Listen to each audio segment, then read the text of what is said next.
لکھنؤ کی آن بان شان، اردو زبان کا وقار، صحافت کی آبرو، افسانے کی دنیا کا بے تاج بادشاہ احمد ابراہیم علوی شان بے نیازی سے 70 سال تک اردو زبان و ادب کی خدمت میں منہمک رہ کر بالآخر دنیا کی نظروں سے خود کو نہ چھپا سکا، اور اہالیان لکھنؤ ہی نہیں بلکہ گورکھپور، بارہ بنکی، شاہجہاں پور اور دور دراز کے ادیب و شاعروں نے ان کی صلاحیتوں اور خدمات کو سراہا۔ آل انڈیا مائنارٹیز فیڈریشن اور شائقین ادب نے انہیں آفتاب صحافت اور وقار لکھنؤ کے ایوارڈ سے نواز کر ان کی خدمات کا اعتراف کیا۔ پیش ہے لرن آن لائن ود فیضان خان کی آنکھوں دیکھی رپورٹ۔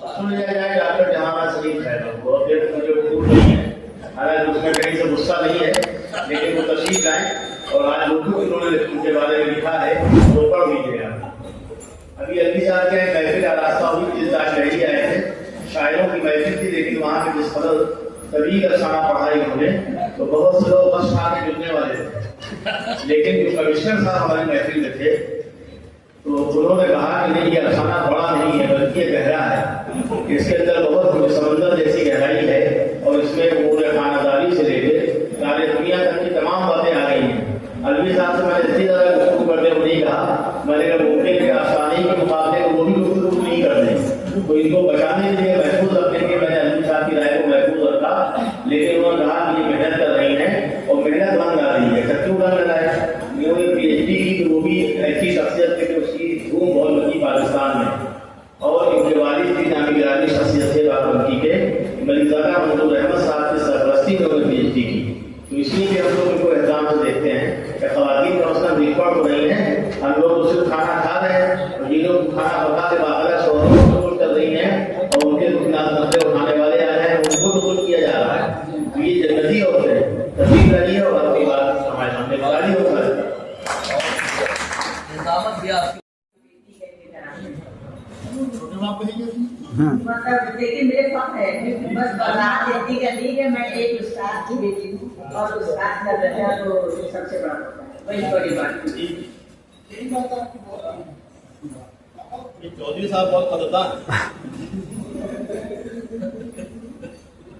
میرے مضمون کا عنوان ہے احمد ابراہیم علوی میری نظر میں۔ ناظرین، آج ہم سب احمد ابراہیم علوی صاحب کی عربی خدمات کے سلسلے سے جشن احمد ابراہیم علوی منانے کے لیے جلسے ہوئے ہیں، اس لیے سب سے پہلے میں انہیں دلی مبارکباد پیش کرتی ہوں اور اللہ رب العالمین سے ان کی صحت مند دراز عمر کی دعا کرتی ہوں۔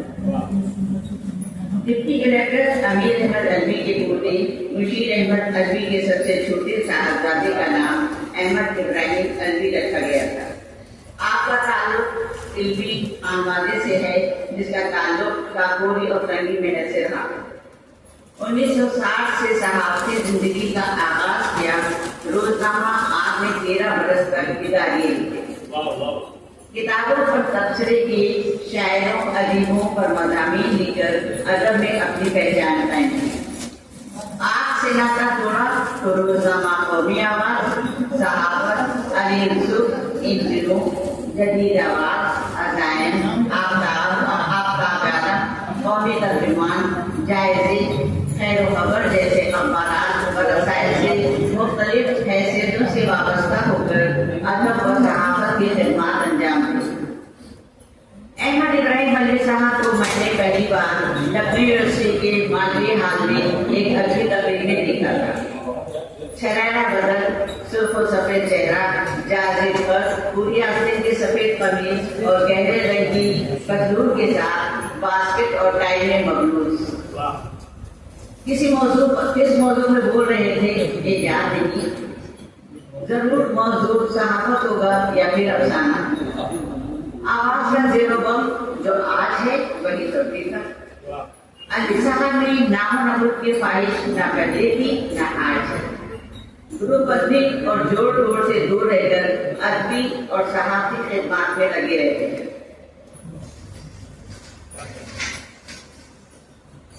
آپ کی تصنیفات میں آگ اور دھواں، فاصلوں کے رشتے، مسافر نواز بہترے، اردو صحافت کا جائزہ، عربی ہستیاں و بستیاں، اردو صحافت کا مطالعہ، اردو کا ماضی، حال اور مستقبل منظر عام پر اٹھا کر داد و تحسین حاصل کر چکی ہے۔ احمد ابراہیم ملوی صاحب بنیادی طور پر ایک صحافی ہیں۔ آپ کی بالا تصانیف ریشم کے چھوٹے ہوئے وہ دھاگے ہیں جن سے وہ اپنے صحافتی تانے بانے میں خوشنمائی لانے کا کام لیتے۔ ماضی میں اردو صحافت میں کس طرح کی زبان استعمال کی گئی ہے اور اب کس طرح کی زبان استعمال کی جا رہی ہے، اس بات کے لیے وہ بے حد فکر مند نظر آتے ہیں۔ آپ کا خیال ہے قومی آواز ایک ایسا صحافت کے اصول، قومی آواز ایک ایسا اخبار تھا جس نے اردو صحافت کو وقار اور اعتبار بخشا ہے۔ صحافت کے اصول متعین کیے ہیں، نئے طور طریقے سکھائے ہیں۔ ہمارے اور آپ کے درمیان الوی صاحب کا بھی خیال ہے کہ اردو مہذب لوگوں کی زبان ہے، مہذب لہجہ سکھاتی ہے۔ آپ کا یہ بھی خیال ہے کہ عوام میں رائج انگریزی یا ہندی الفاظ کو برملا استعمال کرنے کے بجائے بہتر اور موزوں الفاظ کی تلاش کی جائے، کیونکہ اگر ایسا نہیں کیا گیا تو پھر کوئی زبان سیکھنے کی کبھی کوشش نہیں کرے گا اور ہم عوام کا معیار بلند کرنے کے بجائے خود گرتے چلے جائیں گے۔ عوام میں ایسے الفاظ بھی رائج ہیں جو کہ تحریر کی زبان نہیں بن سکتے، ان کے استعمال سے تحریر اور مضمون یا خبر سوقیانہ ہو جائے گی، پھر اعتبار اور وقار مجروح ہوگا اور اخبار کا معیار بھی برقرار نہ رہ سکے گا۔ الوی صاحب کا خیال ہے ضرورت ایجاد کی ماں ہوتی ہے، جہاں ضرورت محسوس کی جائے گی وہاں ایجاد ہوگی۔ سائنسی ایجادات، تکنیکی تجربے، طبی علوم میں ہو رہی فتوحات سب کے لیے موضوع اور غیر محل الفاظ تلاش کیے جا سکتے ہیں، بس ذرا محنت کی ضرورت ہے۔ مثلاً کلوننگ کے لیے ہم نے الگ تلاش کر لیا ہمزاد۔ اردو کوئی حقیر زبان نہیں ہے، ہم اسے جاندار اور مالدار زبان سمجھیں گے تو سب کچھ کر سکیں گے۔ زبان کے سلسلے میں ہماری تلاش و جستجو جاری رکھنی چاہیے۔ یہ ضرور ہے کہ اردو صحافت میں آسان اور عام فہم زبان کا استعمال ہونا چاہیے۔ الوی صاحب کی یہ شکایت وجہ ہے کہ اردو املا درست لکھنے والے ناپید ہوتے جا رہے ہیں۔ غلط املا کسی بھی تخلیق کا معیار گرا سکتا ہے، اس جانب غور کرنے کی ضرورت ہے۔ الوی صاحب انتہائی خوش اخلاق اور اخلاقی قدروں کے پاسبان ہیں۔ آخر میں ڈاکٹر سنجے مترا جی کا یہ شعر الوی صاحب کی نظر کرتے ہوئے میں اپنی بات ختم کروں گی۔ شعر بلائزر ہونا ہے۔ کہتی ہے یہ مضمون کی چابک دستی، کہتی ہے یہ مضمون کی چابک دستی، لفظوں کی رگوں کو بھی نچوڑا میں نے۔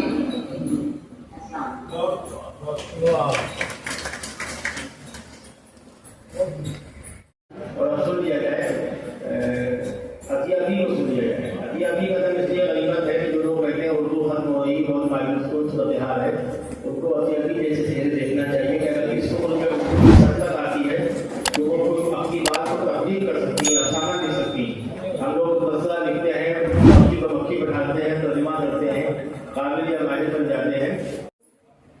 اجازت لیتے ہوئے اور خصوصی طور سے ابراہیم الوی صاحب سے اجازت لیتے ہوئے ہم نے کچھ لکھنے کی جسارت کی، اور ابراہیم صاحب پہ لکھنا میرے بس کی بات نہیں ہے، لیکن پھر بھی کوشش کی ہے۔ بعد میں ایک معمہ ہے سمجھنے کا نہ سمجھانے کا۔ وقت کی چادر کو اگر سرکاتے ہوئے دیکھیں تو اس میں پڑی سلوٹوں میں ماضی کا ایک ایسا نورانی چہرہ دکھائی دیتا ہے جس نے مجھ جیسی بے ترتیب انسان کو اپنی ہدایات اصلاحات کے ذریعے ابتدائی زمانے سے قلم نکھارنے اور دمکانے میں اہم فریضہ ادا کیا۔ جی ہاں، یاد ہے مجھ کو تقریباً 15 سال پہلے کا وہ دن جب اپنے استانی مرحومہ ڈاکٹر شیما رضوی صاحبہ اللہ ان کی مغفرت فرمائے کے کہنے پر میں اپنے والد کے ساتھ پہلی بار اپنی ٹوٹی پھوٹی کہانی روٹی کی کہانی کے عنوان سے لے کر جناب الوی صاحب کے دفتر آپ شائع کرانے پہنچی۔ آفس سے گزرتے ہوئے الوی صاحب کے کمرے کی جانب رجوع کیا۔ مجھے اس بات کا بالکل علم نہیں تھا کہ وہاں ایک ایسی ادبی ہستی بیٹھی ہے جو خود میں ایک عظیم لائبریری ہے۔ دروازہ کھولتے ہی سلام عرض کیا تو سامنے ایک دمکتا رعبدار چہرہ موجود تھا جس کی پرسنالٹی مجھے دوسروں سے مختلف لگی، مگر پھر بھی میری کم علمی یہ جان سکنے میں حاصل تھی کہ وہ کتنا ہی بڑا دبستان ہے۔ میرے والد اور مجھ کو انہوں نے کچھ اس طرح سے اپنے سامنے والی سیٹ پر جگہ دی جس سے ان کا خاندانی وقار صاف طور پر عیاں ہو رہا تھا۔ تقریباً 2 گھنٹے چلی گفتگو میں مجھے اس چیز کا بخوبی احساس ہو چکا تھا کہ شاید میں آگے کہانی نہ لکھ سکوں۔ میری کہانی میں بے پناہ غلطیاں اور سدھرنے کے بھرپور امکانات نمایاں تھے۔ الوی صاحب نے پھر بھی میری کہانی اپنے پاس بطور ذمہ داری محفوظ کر دی، مجھے حوصلہ عطا فرمایا مگر پھٹکار کے ساتھ۔ مگر میرا بچپن ہی تھا کہ دوسرے روز یونیورسٹی جا کر میں نے شیما میم سے بولا، میم میری کہانی شائع نہیں ہوگی، میری کہانی میں کچھ نہیں ہے اور نہ اب میں وہاں جاؤں گی، مجھے بہت ڈانٹ پڑی ہے۔ میں مسکرائی اور بولی، ایسا نہیں ہے، الوی صاحب بہت نیک دل انسان ہیں، ان کا فون آیا تھا، کہہ رہے تھے اس بچی میں لکھنے کی صلاحیت موجود ہے، بس اس کی کمیوں کو دور کرنا ہماری ذمہ داری ہے، وہ ضرور تمہاری کہانی شائع کر کے کریں گے۔ اس دن مجھے یہ احساس ہوا کہ الوی صاحب بالکل ناریل کے گولے کے مانند ہیں، باہر سے جتنے سخت اندر سے اتنے ہی نرم، اور ہوا بھی ایسے۔ روزنامہ آگ میں میری پہلی کہانی روٹی کی کہانی کے عنوان سے اپنے معیاری اخبار میں شائع کی، اور تب سے آج تک روزنامہ آگ نے مجھے اپنے یہاں جگہ دی۔ میں الوی صاحب کی بڑی مشہور ہوں کہ انہوں نے میری حوصلہ افزائی کے ساتھ ساتھ میری کمیوں کو بھی بتایا جو اور کسی نے نہیں کیا، اور اسی بہانے مجھے ان کو جاننے اور سمجھنے کا پورا موقع ملا۔